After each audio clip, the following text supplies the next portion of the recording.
Miss Julie Garfield, John Garfield's daughter. This is the first time you've seen this on the big screen, yes? Exactly, yes. And how was it watched? I mean, it's so beautifully shot, those close-ups that... Yeah, his work is so intensely specific. His work is so extraordinary. His face, Yes. Everything that's going on inside of him. He was such a great actor. It really was a kick to see it so huge like that. All the mixed emotions that he had. Yeah. When I was talking to the audience before he came in, how I felt such empathy for him, even as a criminal. Right. And you, especially on the big screen, you really, really see it. That's why it's so great to see these movies on the big screen. So you have some memories. Let's go to the director, John Barry. You got to know John Barry pretty well. He loved my father. Actually, I want to talk about what John Barry said after we talk about the blacklist. Okay. Because it's really what he felt the impact of the blacklist was on my father's life. But I did want to tell you a little bit about my father in terms of this horrible relationship with the mother in the movie. Because my father didn't have a mother. His mother died when he was 7 years old. And his father did something awful to him. He took his brother and him away out of that apartment, and for 2 weeks. And then the mother died, his mother died, and then they brought him back and said, "Your mother's dead." So they never allowed my father to know that his mother was dying or to know what was happening to her. He had no idea what had happened to her.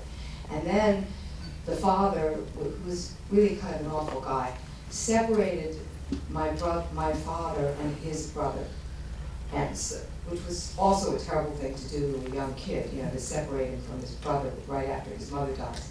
So my father didn't really have a mother, and he had a father who he couldn't stand. His father was a racist, very narrow-minded man, and so there was a lot of acting out on my father's part as a young man, because he was an angry young man and he was a neglected young man.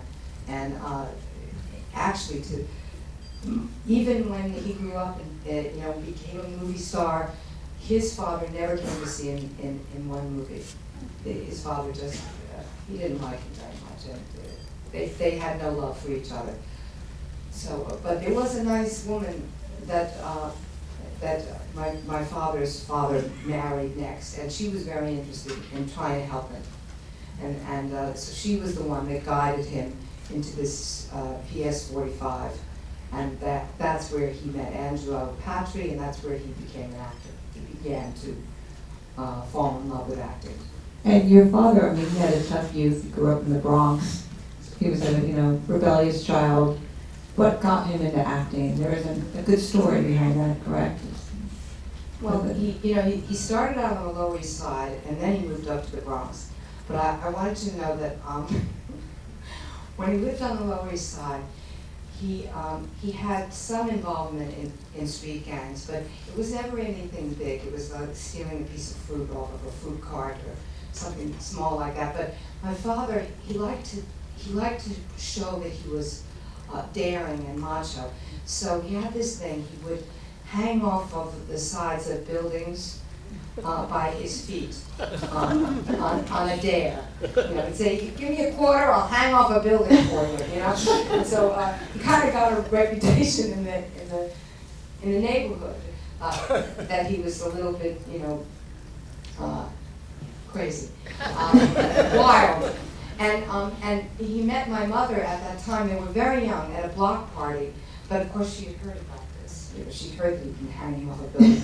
So, but when he met her, I think he fell in love with her, and he asked to walk her home after that block party, and she said no. And they didn't meet again until he moved up to the Bronx, and then they met again and fell in love. But before that came his meeting with Angelo Patry, and Angelo Patry is a very interesting educator. He was an innovative educator. He was somebody who worked with troubled underprivileged kids. And what happened is my father apparently wanted to get out of school early one day, and so and Patri had a flower garden in the back of the school. And so my father jumped through the window, and he landed right on the flower garden, and he destroyed all of the flowers. And then he was brought to the principal, he was brought to Patri, and Patri said, "What are you doing? What's the matter with you? Don't you know that flowers are living things?" And they got to know each other, and Patri took an interest in him. And my father at the time had a terrible stammer, terrible. And he put him with this wonderful teacher, Miss O'Ryan, and she worked with his speech, and she worked with his channeling this kind of violent behavior into debating. And he actually won a debating award, the New York Times debating award. And then he took interest in acting. That's when he became passionately interested in acting, and that's how it all began. And this is when he was a teenager? And this was when he was a teenager. Oh, and he'd already been kicked out of about 3 other schools before that. So, but finally, when he met Patri, that school, that experience took. But I don't think he even ever graduated from high school, because then he went on and he got this scholarship working with Uspetskaya. Maria Uspetskaya, and she was a great actress, and she was in all those werewolf movies. The werewolf movies, and he studied with her for a while, and then he reconnected with my mother, and he got a scholarship with Uspetskaya, but he also was partially funded. His education was partially funded by Patri, because Patri really believed in him. But then he decided that he wanted to see the world. So, and this was unfortunate, because he was now seeing my mother. They were having a love affair. And he decided that he wanted to see the country.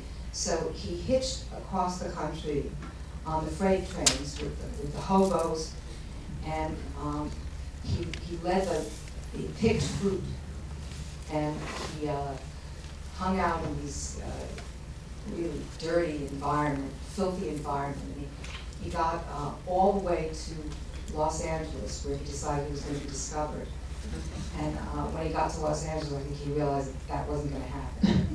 So he hitched his way back, and that's when he got terribly sick. He caught rheumatic fever.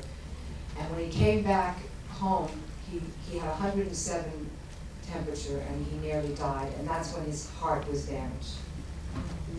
Now I've heard, I don't know if this is apocryphal, but that President Sturgis had heard that story, and that's one of the reasons that inspired Sullivan's Travels, correct? Thank you, exactly. Yeah. Yeah.